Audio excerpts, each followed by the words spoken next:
আমরা আমাদের জানাইছে, আমরা জানি না যে কে দাবিদার, তাহলে তারে আমরা একটু কথা বলতাম যে কে দাবিদার হচ্ছে, কিভাবে সে। আমি প্রথম দিন থেকেই আমার বাচ্চারা আমি বিভিন্ন হাসপাতালে, কোনো হাসপাতাল বাদ দিইনি, সব হাসপাতাল খুলছি, থানায় গেছি।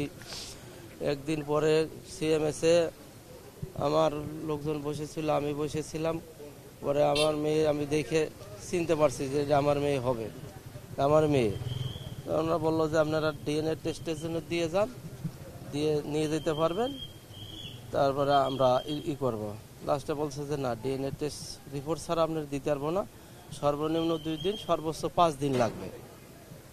কালকে আবার গেছি, কালকে যাওয়ার পরে বলতেছে যে আর একজন আংশিক দাবি করছে, তাদের হতে পারে, তারা আবার ডিএনএ টেস্ট দিছে। কে দিছে আমি তার সাথে একটু সাক্ষাৎ করতে বলে আমার মনটা ভালো লাগতো যে আমার বাচ্চার মতো বাচ্চা হয় না, আমার বাচ্চাটা একটু ব্যতিক্রম, ও খুব সুন্দর ফুটফুটে চেহারা।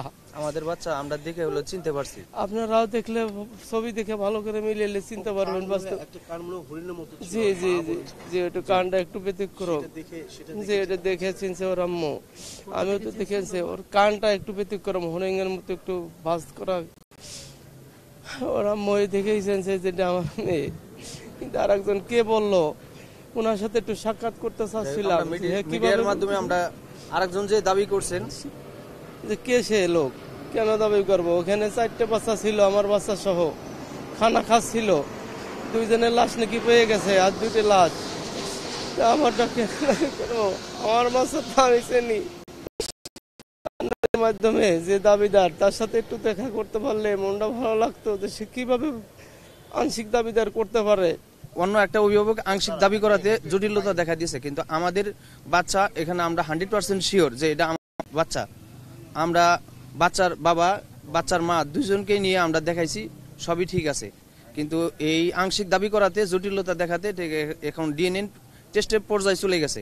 এখন এই টেস্টের 7 দিন সময় নিয়েছে। 7 দিনের ভিতরে সর্বোচ্চ বিমান বাহিনী থেকে ঊর্ধ্বতন কর্মকর্তাদের, আমাদের এই মাইলস্টোন স্কুলের অ্যাডমিন হেড ম্যাডাম, হেড স্যারের সাথে কথা হয়েছে, তারাও আমাদের সঙ্গে কাল গেছিল, বলছে সর্বোচ্চ তারাই, আমাদের আর যেতে হবে না, তারাই আমাদের কাছে এসে যোগাযোগ করবে, এরকম আশ্বাস দিয়েছে।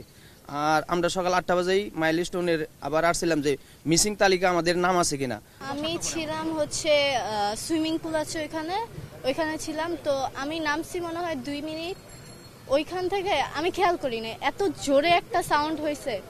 দেন যখন আকাশের দিকে তাকাইছি, দেখি যে পুরা ধোঁয়া। দেন এটা দেখার পর আমাদের এখানে একটা আন্টি ছিল, তিনি অনেক কান্না করতেছে, তার মেয়ে হচ্ছে এই বিল্ডিংয়ে। দেন আসছিল, বলে কি আমার সাথে একটু আসো। আমি আসছিলাম, আমি যখন একটা 2-এ আমি তাড়াতাড়ি গেছি, তো একটা 2-এ আমি ওই বিল্ডিং এর নিচে পানি আনতে গেছিলাম। তো আমি তাড়াতাড়ি, তখন মনে হয় 15 বা 10 বাজে, তখন আমি সুইমিং পুলে ছিলাম। হ্যাঁ, এটা নর্মাল হয়ে গেছে এখন। তো আমরা তখনও বুঝি নাই যে এরকম হবে। আতঙ্ক কাজ করতেছি কি, আপনার ফেসবুকে ঢুকলেই কান্না আসতেছে। আমি কালকেও বিকাল পর্যন্ত ফেসবুকে ঢুকলেই, নিউজে তো আর আপনারা এত ওপেন দেখান না। তো আমার যেদিন ঘটনা ঘটে, ওই আমার ছেলেটা আসিফ আবদুল্লাহ ও আমার ফোন দিছে আরেকজনের মোবাইল থেকে যে ওর বোনকে পাচ্ছে না। 2 জনরে আমি সকালে নামাই দিয়ে আমি আমার দোকানে গেছি। তো আমি হাউস বিল্ডিং থেকে আসতে আসতে মনে করেন এখানে আমার ছেলেরে পায়ে ফেললাম। তো এইখানে আবার আর্মির বাধা, ঢুকতে দিবে না। আমি তো ঝাড়ি যে আরে আমার মেয়ে ভিতরে।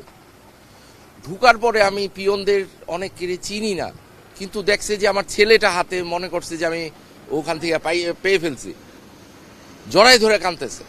আমি ফর্ম টিচারের কাছে গেছি, ফর্ম টিচার হাউমাউ কাঁদতেছে, মেয়ের ফর্ম টিচার হাউমা। আর কি আপনারা ওই টাইমে আমি দেখছি তো মিডিয়া কাউকে কিন্তু ভিতরে ঢুকতে দেন, আপনারা অনেক পরে ঢুকতে পারছেন। যে ভিডিওগুলি আসছে সেগুলি হলো আপনার মোবাইলে ভিডিও করা। আমি দেখছি যে বড় বড় টিভি চ্যানেলগুলি, সময় টিভি হোক, 24, এরা সব বাহিরে। তো এখন যারা মা বাবা এই জিনিস টলারেট করতে পারবে না। আমার দাদা মারা গেছে বা দাদি মারা গেছে, আমার চোখ দিয়ে পানি আসে না, কিন্তু এই ভিডিওগুলি দেখা মাত্র কলিজা ফাইটা কান্না আসতেছে।